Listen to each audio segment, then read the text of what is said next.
London couple accused over adopted son's murder in India. Arti Dhir, pictured, and Kaval Raijada deny arranging to have 11-year-old Gopal Sejani killed for an insurance payout in 2017. Kaval Raijada is also accused of the double murder. Gopal Sejani was murdered by a gang on motorbikes. Harsukh Kardani was also killed in the attack. Superintendent Saurab Singh wants the couple to be extradited to India. This is the photo of Poonam Taneja. She has written this report for BBC Asian Network. All photos may not represent the story. Watch to learn English the way you've learned your mother tongue, as this video is especially made. A couple living in London are facing calls to be extradited to India over allegations they arranged for the murder of their adopted son for profit. Arti Dhir, aged 55, and Kaval Raijada, aged 30, from West London, deny arranging to have 11-year-old Gopal Sejani killed for an insurance payout in 2017. Britain has so far rejected requests to extradite the couple to face trial in India on human rights grounds. However, the Indian government has been granted leave to appeal the decision. The husband and wife, from Hanwell, had travelled to Keeshod, a town in Gujarat, to adopt an orphan in 2015. According to court documents, Indian authorities say the couple placed an advert in a local newspaper, promising they would take an adopted child to live in London. The couple then met Gopal, a farm boy who was living with his older sister and her husband, Harsukh Kardani. The pair, who were his guardians, agreed to the adoption, believing the child would have a better life in the UK. They began preparing adoption papers. However, Indian police claim Ms. Dhir and Mr. Raijada, who had no children of their own, had other plans.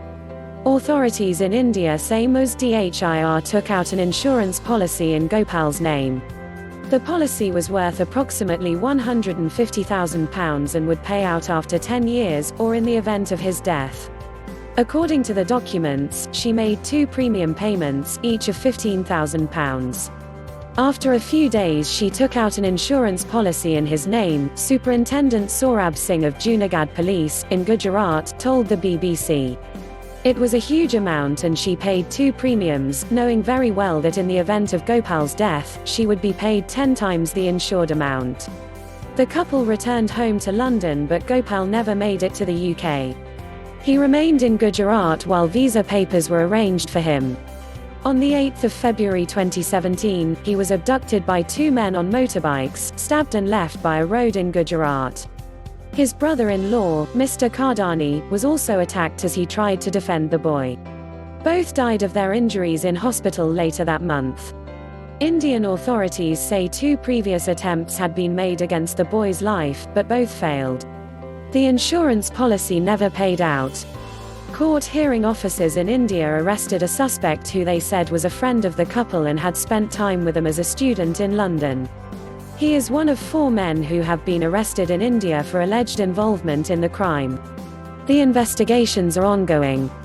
Ms. Dhir and Mr. Raijada, who face 6 charges in India, including conspiracy to murder and kidnapping, were arrested in the UK in June 2017 after a request from the Indian government. However, on the 2nd of July this year, a judge at Westminster Magistrates Court refused their extradition on human rights grounds.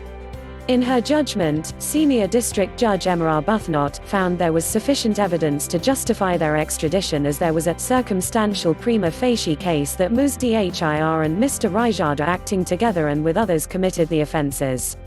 But because the penalty for double murder in Gujarat is life in prison without parole, she ruled extradition would have been contrary to the couple's human rights. She said if extradited, the pair could be given an irreducible sentence, and a lack of a review would be inhuman and degrading. The Indian authorities have been granted an appeal, which is expected to be heard in the new year. Commenting on the case, Nick Vamos, former head of the Crown Prosecution Service's extradition team, said the decision had been made because there was no prospect of release, even in exceptional compassionate circumstances. Outside the couple's West London home, the BBC tried to question Ms. Dhir about the case and why she was refusing to travel to India to stand trial. She refused to respond. Both Ms. Dhir and Mr. Raijada deny the allegations. According to the court papers, they say there is no prima facie case against them. The couple remain on bail pending an appeal. Superintendent Singh added, "We are trying our best. This is a very serious offence that has taken place in India. We want the two accused to be brought here to face trial in an Indian court as per the Indian laws, and for this we are trying our best to assist the UK court." If the appeal fails, the Chief Magistrate said it was possible the couple could be prosecuted in the UK, if there was evidence that an agreement to murder was made in this country.